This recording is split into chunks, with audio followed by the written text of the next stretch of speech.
In this video, I will show you how to open on-screen keyboard by shortcut key or using mouse. So to open using shortcut, press Ctrl Windows key plus O. Ctrl Windows key plus O.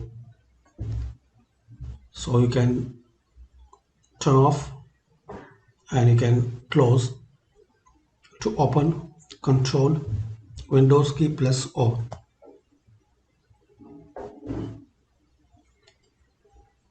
And using mouse, Windows settings, accessibility.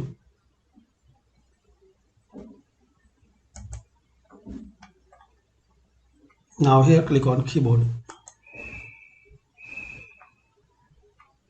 On-screen keyboard turn on.